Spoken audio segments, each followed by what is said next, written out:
Querido amigo presidente Lenín Moreno, querido Carlos y querido Tomás, muchas gracias por esta invitación al Instituto Interamericano para la Democracia. Señores, colegas, expresidentes, queridas amigas y amigos, colegas periodistas. Presidente Moreno, alguna gente me ha preguntado por qué el parche. Yo no sé si estaba en el cuento del pirata, que tenía una pata de palo, un garfio y un parche. Y entonces le pregunto a un amigo, oiga, ¿qué le pasó a usted en la pata? Dice, no, yo iba en el barco, caí del barco, estaba infestado de tiburones, me mandaron el flotador, estaba subiendo y un tiburón me comió la pierna. Por eso tengo la pata de palo. Y el garfio, no, eso fue una pelea, una espada, me cortaron la mano y pues tengo que el garfio. Y el parche, dice, no, eso sí fue una noche que yo estaba de capitán del barco, una noche de esas estrelladas, esplendorosas, y pasó una gaviota y ¡pum! El excremento me cayó en el ojo. Complicado. Y por el excremento perdiste el ojo. Digo, no, estaba estrenando el garfio. Bueno, presidente, muchas gracias, Lenín, por habernos invitado precisamente el día anterior a las elecciones en el Ecuador a participar en este foro, que tuvimos la oportunidad de estar con otro buen amigo, con Osvaldo, y estábamos muy satisfechos de ver el resultado de este proceso electoral. Hoy quiero comenzar expresando una vez más esta gratitud al Instituto Interamericano para la Democracia por esta gratísima oportunidad de compartir con ustedes, como me pidió Carlos, algunas inquietudes sobre el futuro inmediato de la democracia en Colombia y los peligros muy graves, en mi opinión, que amenazan hoy con destruirla. Como el tiempo es oro, entro ya en materia. En la dura coyuntura que hoy vive mi país, es posible identificar 5 graves amenazas que se ciernen sobre nuestro viejo sistema democrático. Lo hemos hablado en varias ocasiones, Óscar. En primer lugar, creo que la amenaza más grave que ha enfrentado la democracia colombiana en los últimos años, aunque parezca una paradoja lo que voy a decir, es el acuerdo de paz firmado con las FARC. Acuerdo que deslegitimó la democracia y rompió el Estado de Derecho, porque fue impuesto por el gobierno pasando por encima de la voluntad del pueblo colombiano expresada contundentemente en un plebiscito que dijo no al pacto. Acuerdo que con la complicidad de la Corte Constitucional de Colombia y con el Congreso les asignó a dedo curules en el Congreso a los autores de los peores crímenes contra la humanidad, como el asesinato, la tortura, el secuestro, la violación de las niñas, violación de niños, reclutamiento de menores, esclavitud sexual, sin pagar un solo día de cárcel. Acuerdo que propició adicionalmente el renacimiento del narcotráfico al prohibir en la práctica la erradicación forzosa de los cultivos de coca. Acuerdo, en fin, que dejó en la sociedad colombiana el mensaje de que el crimen sí paga, que es posible inclinar la balanza de la justicia en favor de quien tenga la fuerza bruta o el dinero suficiente para retar al Estado e imponerse sobre autoridades que carecen del temple necesario para cumplir con el deber que su investidura les impone. Sé que la imagen maquillada que los medios de comunicación han dibujado fuera de Colombia es muy distinta a esta realidad que hoy les describo. Pero la verdad es que el gobierno de la época negoció con una guerrilla derrotada, a la que solo le faltaba el golpe de gracia para rendirse. En lugar de aprovechar su posición dominante, el Estado cedió a todo lo que la guerrilla quiso. Y eso fue un golpe muy duro para la democracia porque permitió que unos individuos que no tenían más respaldo que el de sus fusiles, entraran a ejercer un poder que solo el pueblo les puede otorgar. Golpe que se agrava con la condición de cientos de miles de víctimas de las FARC que en vano claman justicia. Dios quiera que no ocurra. Por mucho me temo que de pronto en cualquier parte de nuestro martirizado territorio, señor secretario de la Organización de Estados Americanos, brote una chispa que incendie de nuevo los campos de Colombia, prendida por quienes pueden tratar de hacerse justicia por su propia mano. En mi país, lo digo claramente, no hay paz y no la habrá mientras se pretenda construir una nueva patria sustentada en la impunidad para los autores de los peores crímenes de nuestra historia. La primera amenaza que ya estamos viviendo es esa enorme desigualdad en nuestros países, que se ha visto exacerbada, como ya lo decía el presidente Macri, como consecuencia de la pandemia del COVID-19.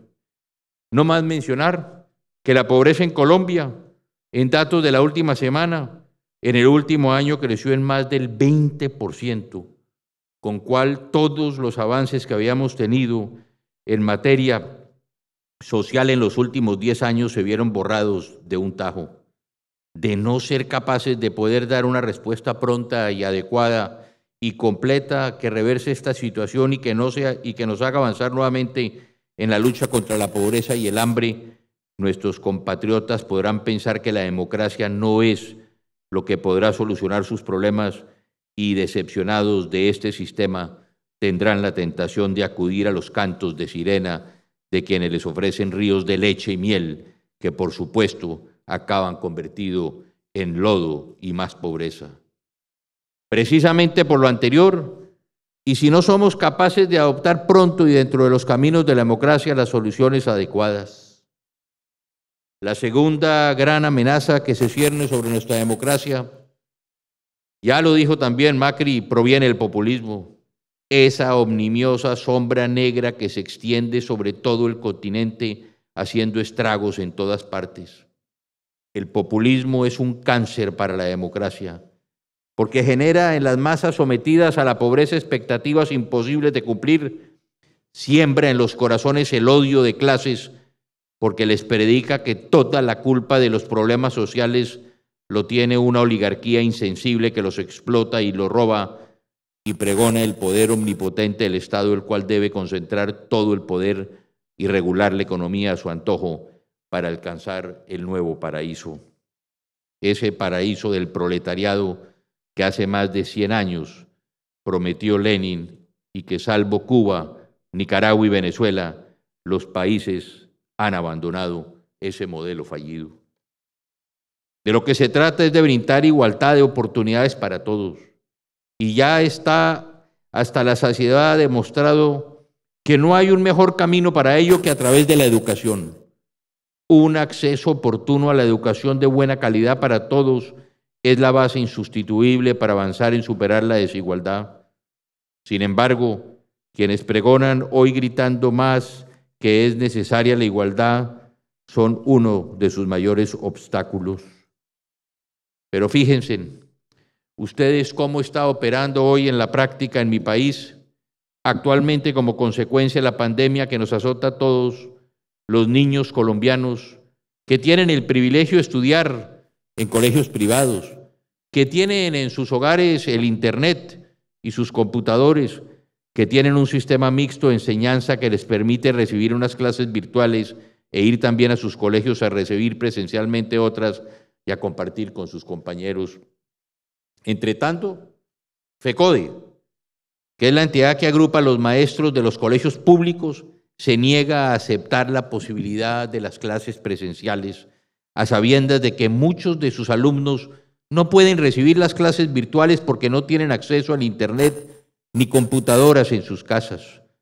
Una de las exigencias que hacen para volver a las clases presenciales, óigase bien, es que todos los niños de 10 años, hasta los 10 años, tienen que estar vacunados. Sobra de decir que aún en el mundo dicha vacuna no existe. Con esta política atentan precisamente la diferencia existente entre la calidad de la educación privada y la de la pública en perjuicio de los estudiantes más pobres. Y hablamos de la educación, que es precisamente el instrumento por excelencia para disminuir las desigualdades y superar la pobreza. Si un caudillo mesiánico de esos que tanto abundan desgraciadamente entre nosotros logra convencer y cautivar las masas con sus falsas promesas, pronto llegará el desencanto con la democracia, incapaz obviamente de satisfacer esas delirantes expectativas. Entonces, el pueblo estará maduro para caer en las garras de las dictaduras que le prometen ríos de leche y miel, como ha pasado en la hermana Venezuela. Tercera, una de las derivaciones del populismo que más daño está causando a la democracia en Colombia es la que yo llamaría el populismo judicial. En un proceso lento pero constante y seguro, el Poder Judicial, que ha ido adquiriendo un enorme protagonismo político, especialmente por medio de la Corte Constitucional, el alto tribunal encargado de proteger la integridad de la Constitución, función que ha desbordado e incursionando sin rubor en los terrenos propios del Poder Ejecutivo y del Congreso. Así se está rompiendo el indispensable equilibrio entre las ramas del poder público, que desde los tiempos de Montesquieu y de Locke es el sustento esencial del sistema democrático. Una dictadura de los jueces es tan perniciosa como cualquier otra de sus especies. Bajo el pretexto de proteger los derechos fundamentales de los ciudadanos, nuestra Corte Constitucional ha puesto en serias dificultades financieras, por ejemplo, a las empresas prestadoras de salud, ordenando costosos tratamientos médicos en casos que están por fuera de los servicios que las entidades tienen la obligación de prestar. Incluso disponiendo la remisión de algunos pacientes a otros países para ser sometidos a tratamientos experimentales muy costosos. Dispone del presupuesto público ordenado, por ejemplo, dotar de vivienda o de servicios públicos a todas las personas que no los tengan. Ha protegido en algunas oportunidades a invasores de tierra, impidiendo su desalojo. Ha interpretado de manera absurda el derecho a la protesta ciudadana hasta el punto que cualquier pequeño grupo de individuos puede bloquear las vías públicas e impedir el derecho de los demás de transportarse. En fin, que sobre pretexto de proteger esos derechos fundamentales, algunos de los cuales no están en la Constitución y han sido producto del desarrollo jurisprudencial de la Corte, este organismo ha contribuido a deslegitimar la justicia con fallos que son eminentemente políticos. En cuarto lugar, el de la corrupción. Me duele tener que reconocerlo, pero la corrupción ha invadido de tal manera a la administración pública en mi país que casi se puede decir que se volvió un modus vivendi. Desde los grandes escándalos internacionales como el propiciado en varias naciones por la empresa Odebrecht, que en Colombia cofinanció la campaña del presidente Juan Manuel Santos, hasta el policía que negocia con el infractor una multa de tránsito, pasando por el funcionario al que se le pierde un expediente. La corrupción le ha costado a Colombia no solo cantidades absurdas de dinero, sino la que es más grave, la deslegitimación del sistema que como un saco deshilachado se desbarata por todos lados. Hoy muy pocos colombianos confían en sus instituciones. Es alarmante, asusta leer las encuestas que demuestran que los colombianos no confían en su administración de justicia. Una democracia sin justicia pronta y eficaz no puede sobrevivir. La Corte Suprema, el máximo tribunal de justicia en Colombia, fue permeado por la corrupción. Así se habló de la existencia de lo que se denominó el cartel de la toga, cuando se descubrió que en el seno de nuestro máximo tribunal existía una red de corrupción que vendía sentencias. Las encuestas demuestran que el desprestigio del Congreso también ha adquirido dimensiones colosales. Me parece que así no puede subsistir una democracia, porque la democracia es como uno de esos bellísimos jarrones milenarios que tanto admiramos. Seguramente sus orfebres tardaron años en elaborarlos, pero se puede romper en un instante. La democracia es muy valiosa, pero muy frágil. Y por último, y en quinto lugar, el narcotráfico, que ha sido el karma de Colombia.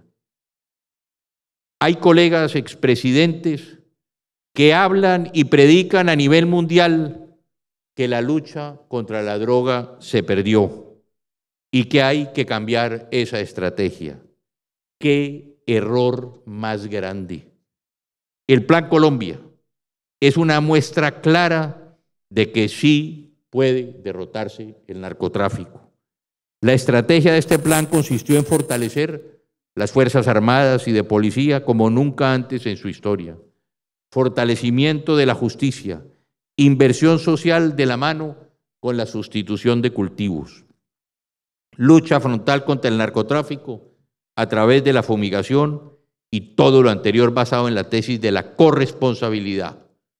Nosotros los colombianos los producimos, ustedes los americanos la consumen y los europeos. Con esta estrategia, óigase bien, logramos disminuir los cultivos ilícitos en 1998 de 180.000 hectáreas sembradas de coca, que fue lo que recibí cuando tomé posesión del gobierno, a menos de 40.000 hectáreas en el 2010. Todo gracias al Plan Colombia. El Plan Colombia es una muestra clara de que sí se puede derrotar el narcotráfico. Asimismo, con el Plan Colombia desapareció prácticamente la producción de amapola. Pero miremos qué sucedió. Como decía anteriormente, en el gobierno de Juan Manuel Santos, la política cambió y las consecuencias las estamos viviendo hoy. El mayor cartel de la droga en el mundo hoy son las FARC. Los carteles colombianos fueron reemplazados principalmente por los carteles mexicanos y por el cartel de los soles venezolanos que dominan la comercialización de la cocaína, aunque son los narcos colombianos los que la producen. Ese es el gran legado de Juan Manuel Santos. Para iniciar su proceso, le entregó las fumigaciones a las FARC y pasamos, óigase bien, de 40.000 hectáreas, presidente Moreno, usted que comienza a vivir esto en su país, pasamos de 40.000 hectáreas que si hubiera continuado con el Plan Colombia se hubieran acabado a más de 220.000 hectáreas sembradas de cocaína. Gracias a esa decisión que se le entregó a las FARC, el cultivo de coca se multiplicó casi por 6. A esto debe sumarse que la tecnificación de los cultivos han permitido que pasemos de 2.5 cosechas por año a 4 cosechas de hoja de coca por año. Y hay zonas del país donde se producen hoy 5.8 toneladas de coca por hectárea. Y como si esto fuera poco, los narcos han modificado las plantas y hoy tienen una mayor concentración de clorhidrato de cocaína, lo que les permitió una mayor productividad por hectárea. La producción de cocaína pura pasó de 220 toneladas en el 2013 a 1.137 toneladas métricas. Hace poco leí alguna declaración del expresidente Santos en la que le explicaba al mundo que el crecimiento de los cultivos se debe a un ciclo económico. ¡Qué cinismo! Los cultivos de coca crecieron porque él acabó el exitoso Plan Colombia y para satisfacer las exigencias de las FARC decidió suspender la fumigación, principal arma eficientemente comprobada contra los cultivos. Las ataduras jurídicas establecidas por los jueces para iniciar la fumigación aérea con glifosato son enormes.